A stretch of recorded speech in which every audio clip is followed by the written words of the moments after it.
My name is Marissa, and on the day my son turned 4, I lit birthday candles in a quiet Denver home, waiting for a knock that never came. My entire family, his grandparents, uncles, aunts, vanished like he didn't matter, like I didn't matter. What followed wasn't just heartbreak, it was betrayal, a courtroom, and a battle I never saw coming. Stick around, because by the end, the people who tried to break me will be the ones answering to the law. But first, where are you watching this from? Drop your city in the comments. I love knowing how far these stories travel. Now let me take you back to the beginning, to the birthday that changed everything. There were 12 cupcakes on the table, vanilla with green frosting, just how Eli liked them. A dinosaur-shaped balloon floated gently above his little plastic chair.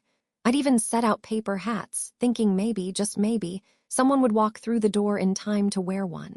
But it was already past 5. He sat on the living room rug, carefully lining up his toy trucks. Every few minutes he'd glance at the front door and whisper, "Grandma's late." I nodded each time, smiling for him, even though inside my chest felt like it was hollowing out. I checked my phone again. No missed calls, no texts, nothing. Finally, I walked into the kitchen, away from Eli's wide-eyed hope, and called my mother. She answered on the 3rd ring, her voice sharp and irritated. "Hello?" "Mom," I said softly. "Where are you guys?" Eli keeps asking for Grandma, I thought, but I didn't even get to finish. In the background, my father's voice cut through like a hammer. "Tell her to stop making drama. We're tired of her always needing something." The words struck like cold water to the face. I stood there, frozen, one hand gripping the counter like it was the only thing keeping me upright. "I wasn't," I started, my voice cracking, but my mom had already hung up, just like that. I stared at the phone for a second, then slowly walked back into the living room, past the untouched cupcakes and unopened party hats. Eli looked up. "Is Grandma still coming?" My smile wobbled. "No, baby, not today." He didn't cry. He just nodded solemnly and reached for his toy truck again. I knelt down beside him, pulled him into my arms, and whispered, "You deserve more than this, so much more." That night, after Eli went to bed, I sat in the dark with only the kitchen light on. The balloons had started to sag. The cupcakes remained untouched. One candle had melted completely sideways. I wanted to scream, to cry, to throw every party decoration into the trash and call them what they were, foolish hope. But I didn't. Instead, I sat there, silent and still, thinking back on every time I defended them. Every time I said, "They're just tired. They don't mean it. They love us deep down." I couldn't pretend anymore, because today wasn't just about Eli's birthday. It was about the message they sent by not showing up. And it was loud and clear. We don't care. A week crawled by. 7 slow, bitter days since Eli's birthday. The balloons were gone, but their shriveled bits still sat in the trash, like deflated versions of the hope I'd clung to. Every time I saw the untouched party hats tucked above the fridge, a quiet ache bloomed in my chest. No one had called. No one had shown up late, pretending to be busy. My parents, my brother, even my Aunt Renee, who never missed a family gathering, not one of them reached out. Eli stopped asking by day 3. He just stopped. We took walks around the block, fed ducks at the pond, baked banana bread we never ate. I filled our days with anything that would keep his eyes from drifting toward the door. But I wasn't fooling myself. I was holding the disappointment in my bones. I smiled for Eli, but at night when I closed my bedroom door, it pressed down like a weighted blanket I couldn't kick off. So when my phone buzzed while I was wiping peanut butter off Eli's cheek, I wasn't prepared. My heart stuttered in my chest. "Mom." I dried my hands too quickly and nearly dropped the phone. I opened the message fast, clinging to some ridiculous, childlike hope that maybe, just maybe, it would say something human. Something like, "I'm sorry." Or even, "We forgot. Can we make it up to him?" But what stared back at me instead was this: "Send your brother $2,500 for his rest." That was it. No hi. No how's Eli. No acknowledgement of the party they abandoned. The silence. The hurt, just a demand, as if I were an ATM, as if I owed him peace. For his rest, I felt the shift happen. Right there in my kitchen, with Eli happily humming to himself in the background, I felt the fury rise, slow and sharp, like the burn of liquor down a raw throat. That text was a slap in the face after a week of radio silence. A week of my son asking, "Why didn't they come?" A week of me trying to explain absence in a way that wouldn't scar him. And now they wanted money. Money for my brother, who hadn't held a job longer than 6 months, who couch-surfed through his adulthood and called it freedom. The same brother who, last Christmas, promised to bring a gift for Eli and showed up empty-handed, reeking of beer, but still somehow exhausted from all his work. I stared at the screen and shook my head slowly. Then calmly, deliberately, I opened my banking app. I transferred $3, exactly. In the notes section, I typed, "Let him rest on the couch. That's all he ever gave me when I needed help." I stared at the message for a moment, thumb hovering over the send button. Then I hit it. I stood there a while after, breathing in the silence. The message had cost me nothing, but it left something behind, an echo, a line in the sand. I didn't feel lighter. I didn't feel triumphant. I just felt done. Eli looked up from the floor and smiled. "Mommy, do we still have cupcakes?" I nodded. "You want one?" He shook his head. "I just wanted to know." I crouched down next to him and tucked a curl behind his ear. "You and me," I whispered. "That's the team, always." That night, I sat at the kitchen table with a cup of tea that had gone cold. The house was quiet, too quiet. The kind of quiet that follows betrayal, not peace. I thought about all the times I had come through for them. Like the time I dipped into my savings to help Mom cover Uncle Reggie's hospital bill. Or the year I babysat my brother's kids every weekend so he could get his head right. I thought of the way my father used to sigh whenever I brought up needing help with Eli. "You chose this life, Marissa," he'd say, like motherhood was a punishment I deserved. And now they wanted me to foot the bill for my brother's burnout, as if I were made of gold and they were entitled to pieces of me. I leaned back in the chair and stared up at the ceiling. I don't know what I expected, maybe shame, maybe guilt, but all I felt was clarity. I wasn't waiting on them anymore. Not for love, not for approval, and certainly not for decency. The next morning, I told Eli we were going on a drive. I packed his favorite blue dinosaur, 2 juice boxes, and a baggie of cereal. He wore his little red hoodie with the faded rocket on the sleeve, the one that made him look even smaller than he was. He asked, "Where are we going?" I said, "To Grandma and Grandpa's, just for a minute." He didn't smile. He just nodded. Even at 4, I think he understood that just for a minute didn't mean it would be good. I drove with both hands tight on the wheel. The silence in the car was heavy, not the peaceful kind. The kind that fills your ears when your stomach's already turning. Their house looked the same as always. Tidy lawn, wind chimes. The porch swing creaked with the breeze like it had when I was a kid. I parked, heart pounding, and walked to the door with Eli's tiny hand wrapped in mine. No one answered the bell, so I opened the door. Still had the key. Should have given it back years ago. The smell hit first, lavender cleaner and the faint hint of old coffee. My mother was in the living room, folding laundry with sharp, crisp movements like each towel had personally offended her. She looked up, face tight. "Oh, you decided to stop by." I let the door shut behind me. "You didn't respond to my message." She crossed her arms. "You think you're funny, don't you? That little $3 stunt." "It wasn't meant to be funny," I said quietly. "It was meant to be honest." My father appeared in the doorway behind her, already scowling. "You always have to make a scene, Marissa, always some drama." My fists clenched at my sides. "You forgot Eli's birthday." He was clinging to my leg now, silent, watching. "No one called, no one texted, not even a card, but you had the nerve to ask me for money the next week." Mom rolled her eyes. "We didn't forget, things have been busy." "Too busy for your grandson's birthday," I snapped. "But not too busy to ask me to bail out Nate again." "He's been going through a hard time," she said flatly. "You don't understand what it's like to struggle." "I don't," I barked. "You really think raising a child alone is easy? You think putting cupcakes on a table in an empty room isn't struggling?" Dad raised his voice. "You always make everything about you." Eli flinched. I felt it in my bones. I crouched down, whispering, "It's okay, baby, just stay close." Then I stood up and faced them both. "You know, I spent that whole day making things look special for him. Set the table, blew up balloons, he waited by the window for hours, and I kept saying, 'They'll come, buddy, don't worry, they'll come.' But you didn't." Mom's face twitched just slightly, but Dad scoffed. "You think you're the only one with problems. You want to air every little disappointment like it's trauma." My voice dropped. "It wasn't my disappointment, it was his." Silence fell. My mother looked away. My father kept glaring, arms folded. I took a breath. "You want me to send Nate money? Fine, I'll send him exactly what he gave Eli, nothing." I turned to leave, heart pounding like a war drum. Eli's little sneakers squeaked across the tile as he followed me. And that's when I heard the voice I hadn't expected. "Marissa, wait." I turned at the door and there stood Danielle, my cousin. She must have come through the side door. She looked thinner than I remembered, hair up in a messy bun, keys still dangling from her fingers. They've done this for years, she said quietly. You're not crazy.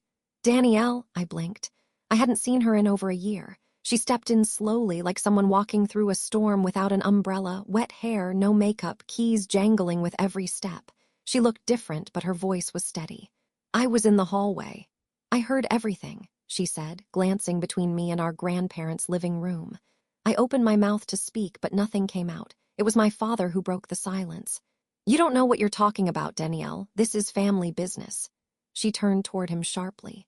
No, this is your business, your pattern. I stopped coming around because of this exact behavior. You think I didn't notice how you always made Marissa the scapegoat, the errand runner, the emotional punching bag? My mother stiffened. That's not true. Danielle let out a breathless, humorless laugh. It's absolutely true. You used to do it to me too until I learned to stay away. She turned to me then, softer. I used to feel like I was losing my mind after visits here, she said. Always leaving with this weird shame in my chest. Then I'd see how they treated you, and I knew it wasn't just me. I was still standing in the doorway, frozen, Eli's small hand pressed into mine. His eyes flicked from face to face like he was tracking a tennis match. Danielle came closer, voice low. I saw your message to Aunt Linda last year about how Eli asked if Grandma even liked him. I cried reading that, Marissa, because that's what I used to ask about Uncle Ben, and it's not okay. The air in the room shifted. My parents said nothing, not a single word. For once, they weren't rushing to defend themselves, maybe because someone besides me was calling it out. I'm done pretending, Danielle said. Done excusing it. You don't owe them anything, and you don't have to raise your son in this. Her words hit me in the chest like air after too long underwater. For the first time, I didn't feel crazy. I didn't feel dramatic or emotional or sensitive. I felt seen. We stepped outside together, Danielle and me, Eli tucked in between us. The wind had picked up. Leaves swirled across the sidewalk like they were trying to run away too. Thank you, I said quietly. She nodded. I wish I'd said something sooner. I didn't speak for a long moment, just stood there on the porch staring at the garden I used to help weed as a teenager. They've never really cared about Eli, I said softly. Not the way he deserves. Danielle rubbed her arms against the cold. Then stopped giving them the chance to disappoint him. I looked down at my son, still holding my hand, still so small, but always watching, always feeling. I think I'm done trying to make them love him, I said. He deserves better. Danielle smiled, faint but real. So do you. Back in the car, I didn't cry, not this time. I buckled Eli in, kissed his forehead, and sat behind the wheel like a woman who finally understood something vital. I'd spent years trying to earn crumbs from people who never brought a full loaf to the table. I bent backwards, twisted myself into versions I thought they'd accept, but it was never going to be enough. And suddenly I didn't need it to be. Later that evening, Eli and I curled up on the couch with popcorn and a dinosaur cartoon. He leaned against me, sleepy from the day's confusion. Did Grandma get mad? He asked, voice soft. I stroked his hair and said, Grandma has a lot of things to figure out, but we're okay. You and me, we're always okay. He nodded. You're my favorite person. That did it. The tears came quietly this time, not from pain, but from something else. Peace. The kind that comes when you stop begging for what should have been given freely. The next morning, I woke up to sunlight instead of a phone vibrating with family drama. Eli had crawled into my bed sometime after dawn and was curled up like a comma beside me, one foot sticking out from the covers. I watched him for a few quiet minutes, marveling at how peaceful sleep made him look. No questions, no sadness, just breath, soft and steady. I whispered, You want to go feed the ducks today? His eyes fluttered open, and he nodded with a sleepy smile. We didn't rush. I made him a peanut butter sandwich with the crusts cut off and packed some stale bread for the ducks. I grabbed 2 juice boxes, a handful of wipes, and his favorite windbreaker with the missing button he refused to let me fix. No texts, no missed calls, just open sky. We drove to City Park, the one with the long walking path and the pond that shimmered like glass on calm days. As we stepped out of the car, Eli clutched my hand like it was the most natural thing in the world. It was a Tuesday, no crowds, just a few early walkers and a jogger or two in neon shorts. We took our time on the path, our footsteps crunching over the early fallen leaves. Eli pointed at every squirrel like it was the first he'd ever seen. Look, Mommy, that one's chubby, I laughed. He's just getting ready for winter. Like how I eat all the marshmallows in the cereal. Exactly like that. He beamed, proud to share something with a squirrel. When we reached the pond, a cluster of ducks waddled up like we owed them rent. Eli squealed with joy and tossed crumbs with both hands. The ducks flapped and squabbled, and he giggled so hard he had to sit down on the grass. I just stood there, watching him, watching the way his joy lived completely in the moment, no looking back, no waiting for apologies that might never come. It struck me then how much of my life had been spent trying to make things right behind me, fixing what had already been broken, explaining what should have been obvious, chasing the idea that if I just did one more thing, they'd finally see me, see him, see what they were missing. But Eli wasn't waiting. He was right here, and maybe I should be too. We sat on a bench under a tree, sharing his sandwich. I gave him the triangle with more peanut butter. He offered me a bite and wiped crumbs off my face with his sleeve. It was nothing, but it was everything. That kind of simple love doesn't ask questions. It doesn't tally favors or withhold affection for convenience. It just is. And I realized I'd been so caught up in trying to prove Eli's worth to the people who walked away that I'd forgotten he already had it. From me, every day, every hour, every whispered bedtime story, and every packed lunch. I like it when it's just us two, he said, mouth full. I blinked hard against the warmth pressing behind my eyes. Me too, buddy, me too. Afterward, we walked slowly past the rose garden. He stopped to sniff every color like he was doing a scientific experiment with his nose. A man walked by, older, in a Broncos jacket. He smiled and said, "He yours?" "Yeah," I said softly. "Lucky kid," he replied. I didn't say anything. Just nodded, grateful he couldn't see what that comment did to me inside. Because for the first time in a while, I believed it. We sat on the swings before we left, me pushing gently, Eli flying a little higher each time, legs stretched to the sky. The sun was dropping low, casting long shadows. I watched as he leaned back and shouted, "I'm flying, Mommy." "You sure are." And so was I in a way, maybe not soaring, maybe not fast, but I was rising, on my own terms, with him beside me. Not to prove a point, not to earn approval, but just to live in a space where love didn't have to be begged for. Later that night, as I folded laundry and Eli watched a cartoon with sagging eyelids, I felt something unfamiliar in my chest. Not hope, not anger, just peace. It wasn't loud or dramatic, it was soft, earned, and entirely mine. The morning started like any other. The kettle hissed gently. The scent of cinnamon oatmeal drifted from the stove. Eli sat at the table with his favorite red spoon, humming between bites and swinging his legs under the chair. He looked up with a milk mustache grin. "I gave the biggest duck the most bread yesterday. He followed me after." I smiled. "Maybe he wants to be your friend now. He can't come inside, though, no ducks in the house." "Agreed, ducks stay outside." It was the first morning in weeks where I felt completely whole. No family tension, no phone buzz. Just sun through the kitchen window and a boy with sticky fingers and stories. I was rinsing his bowl when the knock came. 3 sharp taps, not friendly, not curious, sharp. I turned, a towel still in my hands. Eli looked at me. "Is it Danielle?" "I don't know, baby." I walked to the door slowly, towel clutched tighter than necessary. The sun outside was too bright, like it didn't know how to match what was coming. 2 men in uniform stood on my porch. Their presence didn't feel like routine. I didn't smile. One of them, a tall man with graying temples, cleared his throat. "Marissa Hale." "Yes, I'm Officer Dorsey. This is Officer Kramer. We have a temporary court order issued this morning." My brain froze on the word court. I'm sorry, what is this about?" He unfolded a paper. His tone stayed neutral. "There's been a report of suspected child endangerment. We're here to execute a protective custody order. Your son will be placed in temporary care pending investigation." I couldn't breathe. "I'm sorry, what?" No, this is a mistake. Eli is safe. He's always safe with me." I reached instinctively for Eli, but Officer Kramer stepped forward gently, a hand raised. "Ma'am, we're not here to judge. We're here to follow a lawful directive. You'll have an opportunity to respond and defend yourself, but right now you can't prevent this order." Eli had gone completely still. His spoon clattered to the floor. He looked from me to them, eyes wide. "Mommy." I crouched to his level, grabbing his hands. "Hey, listen to me. Everything's going to be okay. These men they made a mistake, okay?" "Are they taking me?" he whispered. Tears filled my throat like cement. I nodded once. "Just for a little while, but I promise, I'll fix it. I'm going to fix this." He threw his arms around my neck. "I don't want to go." "I know, baby, I know." My face was wet. I didn't even remember the tears starting. "I want you, Mommy." I whispered into his ear, "And you always have me. Always, I'm not going anywhere. You're my whole heart." When they finally guided him out the door, Eli screamed. A a sound I'd never heard come from him before. "Mommy, Mommy, no!" It ripped me in half. I followed them out in bare feet, not even realizing I'd left my shoes behind. Officer Dorsey opened the squad car door while Kramer helped Eli in, buckling the belt with quiet care. It didn't matter. Eli sobbed like something had been torn from him, and something had me. "Where are you taking him?" I choked. Dorsey's face softened.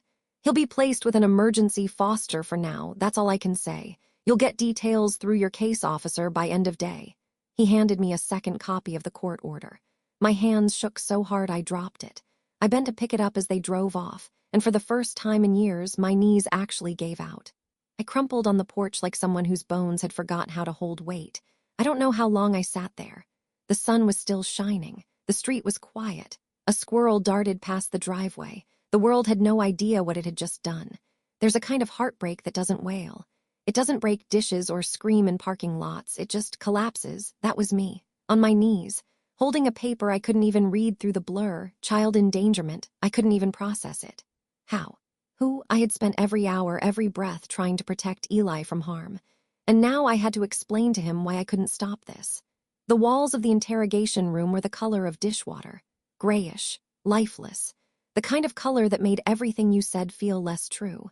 I sat across from a man whose name I only knew because of the badge clipped to his belt. Detective Granger. He didn't look cruel, just tired, like he'd already decided what box I fit in. He hadn't even looked at me yet, not properly. I twisted the tissue in my hand until it shredded into threads. My voice was raw from crying. "I don't understand. I've never hurt Eli. I don't yell at him. I don't spank. I don't." Granger cut in flatly. "You don't need to tell me anything. This is a preliminary interview, not an interrogation." His voice was even, but his eyes were still cold. No curiosity, no compassion. I tried again. "Can you just tell me what this is based on? Who made the report? What did they say?" He clicked his mouse and turned the monitor so I could see. There was a video. I recognized the room instantly, my parents' living room. The footage wasn't long. It showed me raising my voice, my arms flailing, my son standing silently beside me, my father saying, "You always make everything about you," and my voice cracking as I said, "Not one call, not one text." I watched it as if I were someone else. "She was filming me," I whispered. Granger nodded. "Your mother submitted the clip this morning." Of course she did. My jaw clenched so hard I felt it in my ears. "That was a family argument. I was upset because they ignored my son's birthday, that's all." "Ms. Hale," he said carefully, "this footage shows you yelling in a home where your child is present, where his grandparents appear calm and you appear emotionally escalated." Emotionally escalated. My skin crawled. I was defending my child. "Is that a crime now?" "No one's accusing you of a crime," he said, though everything about the room suggested otherwise. "But when a report includes evidence of potential instability..." I slammed my palm on the table. He didn't flinch. "You think that video shows instability? That video shows a mother heartbroken that her child was abandoned by family. He waited all day for them. I was hurt. That doesn't make me unfit. That makes me human." He tilted his head, almost like he was observing me under a microscope. I softened my voice. "Please, Eli is everything to me. I don't go out, I don't drink. I work part-time from home so I can be there for him. I pack his lunches with notes. I know every scar on his body because I've kissed everyone." My voice cracked again. "I can't sleep if I don't hear him breathing through the monitor." Granger sat back. "It's my job to follow procedure. When a report is filed with supporting footage and corroborated statements, we investigate." "Corroborated by who?" He didn't answer. Of course he didn't. I wiped my face with the shredded tissue. "He's scared of the dark. I leave the bathroom light on every night. He likes his socks warmed in the dryer before school. I know these things because I listen." My voice trembled. "Do you know what it's like to watch your baby be driven away, crying for you, when you've done nothing but love him?" Granger's expression flickered. Barely, but it was something. He looked down at his notes. I kept going. "You're looking for abuse in the wrong direction." Now he looked up. I leaned forward. "They're the ones who filed this, out of spite, because I finally stopped letting them treat my son like he didn't matter." He folded his hands. "That's not for me to decide. My role is to document behavior, verify environment, and make recommendations based on evidence." "Then come to my home," I said fiercely. "See where he sleeps. Look at his chore chart. Ask the neighbors. Ask the pediatrician." He watched me for a long moment. Finally, he nodded once. "That's the next step." They let me leave after that. No cuffs, no arrest, just a silence that clung to me like smoke. I walked into the sunlight outside the station and stood on the sidewalk, dazed. I should have gone straight home, but my legs didn't move. How had we gotten here? A family argument turned into a child protection case. All it took was a phone camera and a grudge. I thought of Eli's voice in the back seat yesterday. "I want you, Mommy." And they took me from him on purpose. Not because they thought he was in danger, but because they wanted to hurt me. And suddenly I knew something else too. This wasn't about the birthday anymore. This was about punishment. The house was too quiet when I walked in. The kind of quiet that doesn't soothe, it accuses. Like the silence is standing there with its arms crossed, demanding, "Where's your boy now?" Eli's little sneakers were still by the door. One of them tilted on its side, laces untied just like he always left them. I reached down and picked it up, then held it like it was something sacred. I whispered, "I'm sorry, baby." My voice cracked. I should have put the shoe back. Instead, I clutched it and walked into the living room where every surface still bore the fingerprint of him. His coloring book sat half open on the coffee table.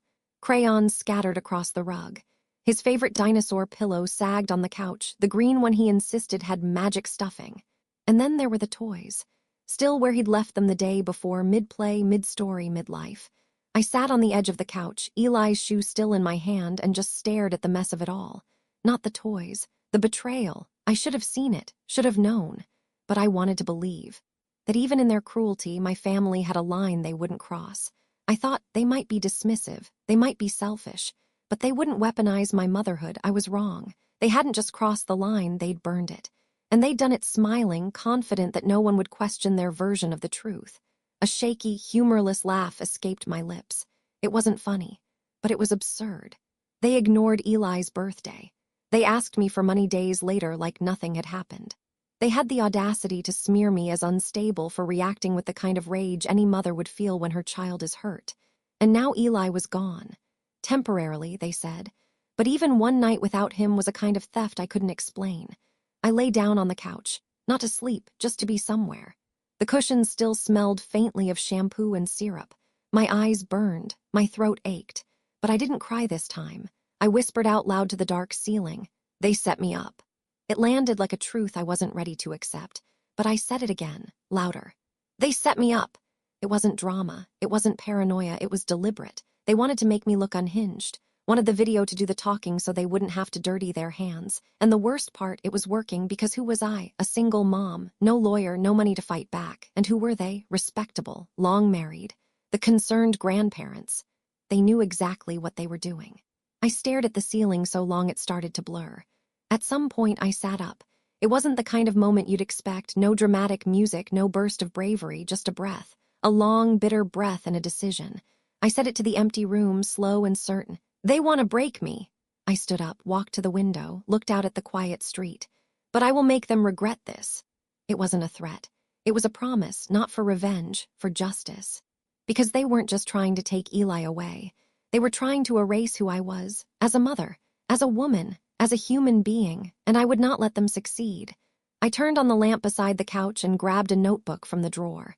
The cheap, spiral-bound kind I used for groceries and chore lists. I flipped to a clean page, wrote one word at the top, truth, because that's what they'd tried to distort. And that's what I was going to take back, one step, one fact, one neighbor, one teacher, one piece of my life at a time. They underestimated me. They thought I'd crumble. But I know who I am. And they just reminded me how far I'm willing to go to protect my son. The knock came the next evening. This time I didn't freeze. I didn't assume guilt. I didn't shake. I just opened the door. Detective Granger stood there in a navy coat, clipboard under one arm. "Ms. Hale," he said, his voice less sharp than I remembered. "I'm here for the secondary home inspection." I stepped aside. "Come in." He nodded once, stepping over the threshold like he wasn't sure if the floor would hold his weight. It did. I didn't offer coffee, I didn't smile, but I didn't flinch either. "Living room's through there," I said. He walked slowly, his eyes moving with care, not suspicion this time, but observation. There's a difference. One assumes something is wrong, the other listens. He paused near the wall-mounted calendar. "Eli's schedule," I nodded. "Color-coded, greens for bedtime routines, blue for his reading log." His eyes lingered on the chart we'd built together, stickers for every book he finished, stars for teeth brushing, little dinosaur stamps for mornings he made his bed. He said nothing, just took notes. In the kitchen, he ran a hand along the counter edge. It was clean, not because I expected guests, but because Eli liked making peanut butter toast without crumbs. Fridge was covered in drawings. Misshapen animals, crooked letters, one lopsided rainbow labeled. "Mommy loves me, I love Mommy too." I saw his gaze rest there. No reaction, just that same quiet. He flipped to a new page on the clipboard. "Can I see his room?" "Of course." I opened the door slowly. The scent of baby shampoo and cinnamon hung faint in the air. His bed was neatly made, Elmo pillow fluffed, stuffed animals lined in a row like sleepy sentinels. Granger stepped inside carefully. Not like someone searching for a flaw, like someone entering a place that mattered. He looked at the bookshelf, the stack of dog-eared picture books, the nightlight that cast little stars on the ceiling. "This is his drawing," he asked, pointing to a sketch taped near the closet. It was of two stick figures, one big, one small, holding hands under a yellow sun. I nodded. "That's us. He said the sun is just a nice extra." For the first time, a breath of something unfamiliar crossed Granger's face. Amusement, maybe, or the ghost of it. He didn't speak for a while after that, just wrote, then turned to me. "I spoke to your neighbors," he said. "The Petersons next door and the woman across the street, Helen." I nodded. "Yes, they've known us since Eli was born. All of them said the same thing," he continued. "That you're present, kind, that Eli always looks clean and happy, that he's polite and talks about you like you're his hero." Something in me cracked, not from pain, but from relief. "I am his hero," I said softly. He met my eyes then, really met them. No clipboard, no barrier. "Your home is organized, safe, personalized. I've seen dozens of environments in cases like this. Yours isn't just acceptable, it's invested." I blinked hard. "Thank you." He didn't answer right away. Then, as he turned to leave the room, he murmured, "Maybe there's still some truth left in this world." We walked back toward the front door. He paused before stepping out. "You'll receive a follow-up regarding custody status. I can't say anything official yet, but I wanted to be thorough."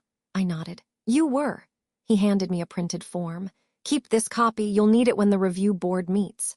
As I reached for the paper, our hands brushed briefly, and something shifted, not everything, but something. I saw it in his eyes, less certainty, more humanity, like maybe he was beginning to believe me.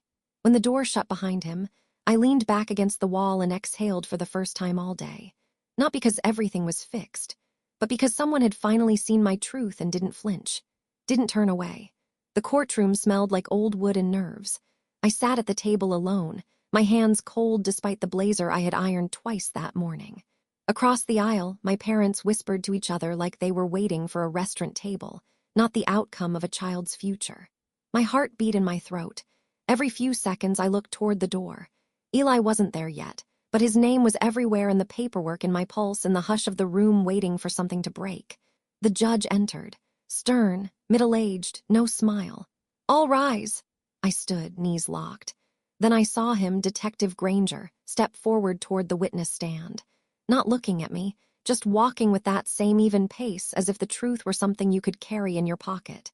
"Detective," the judge began, "you've conducted a full inspection of Ms. Hale's residence and interviewed relevant third parties. What is your finding?" Granger cleared his throat.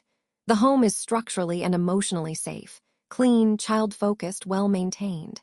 The child's schedule, sleeping environment, and dietary logs are documented. There were no signs of neglect or physical endangerment." He paused. "Additionally, I spoke with neighbors and a pediatric nurse practitioner familiar with the child. All testimonies were consistent. Ms. Hale is a protective, attentive, and deeply involved mother."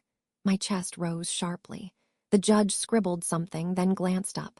"Do you have any concerns about emotional stability as suggested in the footage?" Granger didn't flinch. "I reviewed the video again. In context, it reflects a family dispute, not emotional volatility. Ms. Hale's behavior was within normal limits of maternal frustration and protectiveness." I closed my eyes.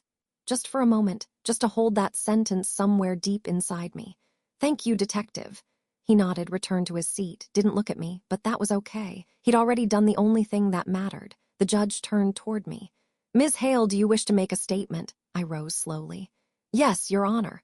My voice didn't shake. "I didn't come here to fight my family. I came to defend my child. Eli is my entire life. Every decision I make is with him in mind. I know the court has to look at facts, and I trust the facts will show what I already know. I swallowed hard. That I never endangered him, I only ever loved him. The judge studied me for a long moment. Then she nodded once. Custody will be immediately restored to Ms. Hale. The state finds no basis for ongoing separation.